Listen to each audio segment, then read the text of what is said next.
అందరికీ నమస్కారం. APPSC ప్రిలిమ్స్కి prepare అవుతున్నారా? అయితే ఎనర్జీ జియోగ్రఫీ టాపిక్ చాలా కీలకం. ఇది మంచి స్కోరింగ్ ఏరియా, కానీ అదే సమయంలో చాలా ట్రికీగా కూడా ఉంటుంది. సో, ఈరోజు మన ఈ విశ్లేషణలో ఈ సబ్జెక్ట్ను ఈజీగా ఎలా క్రాక్ చేయాలో స్టెప్ బై స్టెప్ చూద్దాం. సరే, ముందుగా ఈ మ్యాప్ని ఒకసారి చూడండి. దీన్ని మనం మన బ్యాటిల్ మ్యాప్ అని పిలుచుకుందాం.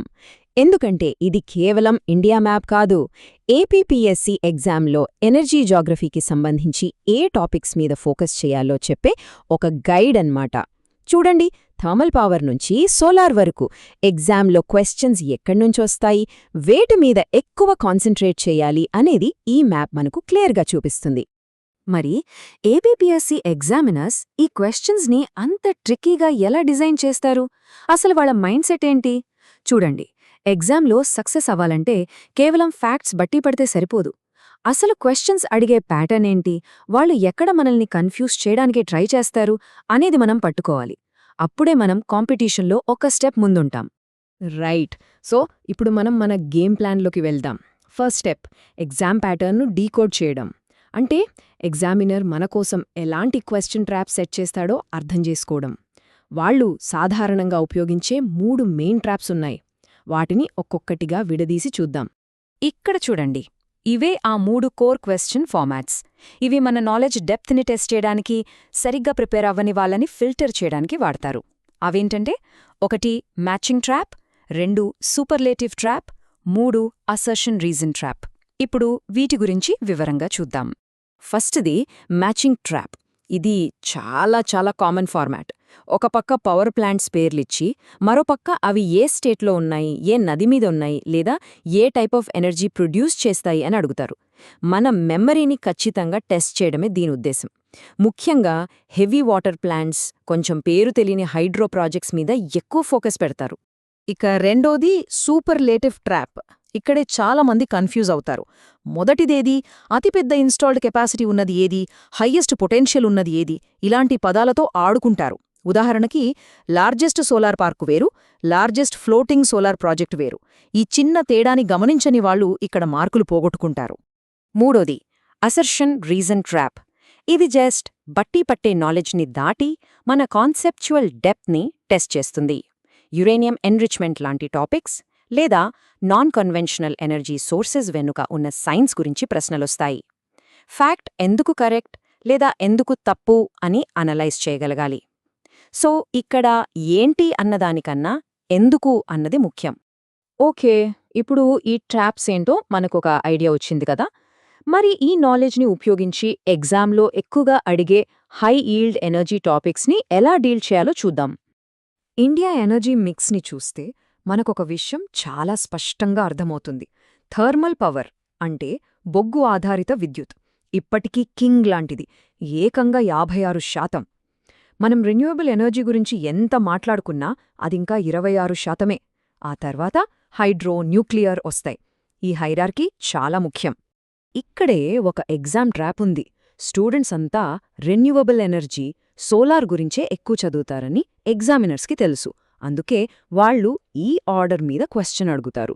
ఖచ్చితమైన సీక్వెన్స్ గుర్తుపెట్టుకోండి. థర్మల్ ఫస్ట్, దాని తర్వాతే రెన్యూవబుల్, ఆ తర్వాత హైడ్రో, లాస్ట్లో న్యూక్లియర్. ఈ ఆర్డర్ మిస్ అవ్వదు. ఇక న్యూక్లియర్ పవర్ గ్రిడ్. ఇది మ్యాచింగ్ ట్రాప్ ప్రశ్నలకు హాట్స్పాట్. ఈ మ్యాప్లో ఉన్న మేజర్ ప్లాంట్స్ చూద్దాం. తమిళనాడులోని కుడుంకులం, ఇది రష్యా సహకారంతో కట్టింది. మహారాష్ట్రలోని తారాపూర్, ఇది ఇండియాలో ఫస్ట్ది. తరువాత కర్ణాటకలో కైగా, గుజరాత్లో కాక్రపార్. ప్రతి ప్లాంట్ ఏ స్టేట్లో ఉంది, దాని స్పెషాలిటీ ఏంటి, ఏ దేశం సహకారం తీసుకున్నాం, ఇవన్నీ మ్యాచింగ్ ప్రశ్నలకు ఫేవరెట్ మెటీరియల్. ఇక్కడ ఇంకో స్పెసిఫిక్ ట్రిక్ క్వశ్చన్ ఉంది, కల్పక్కం గురించి. కల్పక్కం తమిళనాడులో ఉంది, మనందరికీ తెలుసు.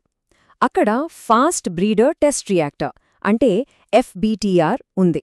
కానీ ఎగ్జామినర్ ఏం చేస్తాడంటే కల్పక్కంలో హెవీ వాటర్ ప్లాంట్ కూడా ఉందని ఆప్షన్ ఇస్తాడు. అది తప్పు. గుర్తుపెట్టుకోండి, కల్పక్కంలో FBTR ఉంది, కానీ హెవీ వాటర్ ప్లాంట్ లేదు. ఇది పదే అడిగే క్వశ్చన్. సూపర్లేటివ్ ట్రాప్కే సోలార్ ఎనర్జీ ఒక పర్ఫెక్ట్ ఎగ్జాంపుల్. చూడండి, ఇండియాలో లార్జెస్ట్ సోలార్ పార్క్ ఏది అని అడిగితే ఆన్సర్ రాజస్థాన్లోని భద్లా సోలార్ పార్క్. ఇది ప్రపంచంలోనే అతిపెద్దది. కానీ question largest floating solar project ఏది అని అడిగితే అప్పుడు ఆన్సర్ మన తెలంగాణలోని రామగుండం. చూసారా, ఆ ఒక్క ఫ్లోటింగ్ అనే పదం ఆన్సర్ని మొత్తం మార్చేస్తుంది. ఈ డిఫరెన్స్ చాలా ముఖ్యం. ఇది ఒక క్లాసిక్ జాగ్రఫీ క్వశ్చన్. చంబల్ నది మీద ఉన్న డ్యామ్లెస్ సీక్వెన్స్. ఎగ్జామినర్స్ ఏం చేస్తారంటే నార్త్ నుంచి సౌత్కి కరెక్ట్ ఆర్డర్లో పెట్టమని అడుగుతారు. గుర్తుపెట్టుకోండి, ముందు రాణా ప్రతాప్ సాగర్ డ్యామ్ వస్తుంది, దాని కింద అంటే సౌత్కి జవాహర్ సాగర్ డ్యామ్ వస్తుంది. ఈ సీక్వెన్స్ మీద డైరెక్ట్ క్వశ్చన్స్ వస్తాయి. ఓకే, మేజర్ టాపిక్స్ కవర్ చేశాం. ఇప్పుడు కొన్ని స్పెషల్ టాపిక్స్ చూద్దాం. ఇవి చిన్నవే అయినా ర్యాంక్ డిసైడ్ చేసే క్వశ్చన్స్ ఇక్కడ్నుంచే వస్తాయి.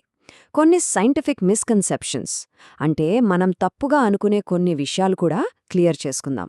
అసర్షన్ రీజన్ ప్రశ్నల్లో సైన్స్ అండ్ టెక్నాలజీకి సంబంధించి కొన్ని కామన్ మిత్స్ని వాడతారు. ఉదాహరణకి, న్యూక్లియర్ పవర్ జనరేషన్కి 60% ఎన్రిచ్డ్ యురేనియం కావాలి అని ఒక స్టేట్మెంట్ ఇస్తారు. ఇది పూర్తిగా తప్పు. రియాలిటీ ఏంటంటే కేవలం 3-5% లో లెవెల్ ఎన్రిచ్మెంట్ చాలు. అలాగే సోలార్ సెల్స్ వాడితే రేడియేషన్ వస్తుందనేది ఇంకో అపోహ. సోలార్ సెల్స్ లైట్ని ఎలక్ట్రిసిటీగా మారుస్తాయంతే, జీరో రేడియేషన్. ఈ క్లారిటీ ఉండాలి. సరే, ఇది ఒక quick revision table. Matching trap కోసం ఇది చాలా హెల్ప్ అవుతుంది. చూడండి, మన ఆంధ్రప్రదేశ్లోని మణుగూరులో హెవీ వాటర్ ప్లాంట్ ఉంది, జార్ఖండ్లో పత్రతూ థర్మల్ ప్లాంట్, కర్ణాటకలో పావగడ సోలార్ పార్క్, తమిళనాడులోని నెయ్వేలీలో మనకు అతిపెద్ద లిగ్నైట్ నిల్వలున్నాయి. ఈ టేబుల్ని ఒకసారి స్క్రీన్షాట్ తీసుకున్నా మీకు రివిజన్కి బాగా యూజ్ అవుతుంది. ఫైనల్గా అందరూ ఎదురుచూసే సెక్షన్, మెంటర్ ప్లేబుక్. అంటే ఒకవేళ ఎగ్జామ్లో ఒక క్వశ్చన్కి ఆన్సర్ డైరెక్ట్గా తెలియకపోతే ఎడ్యుకేటెడ్ గెస్ ఎలా చేయాలి? దీనికోసం నేను మీకు 3 పవర్ఫుల్ చీట్ కోడ్స్ లేదా టెక్నిక్స్ చెప్తాను. ఓకే, ఈ 3 టెక్నిక్స్ చాలా ఇంపార్టెంట్. ఒకటి, సోలార్ అండ్ విండ్ వెక్టర్.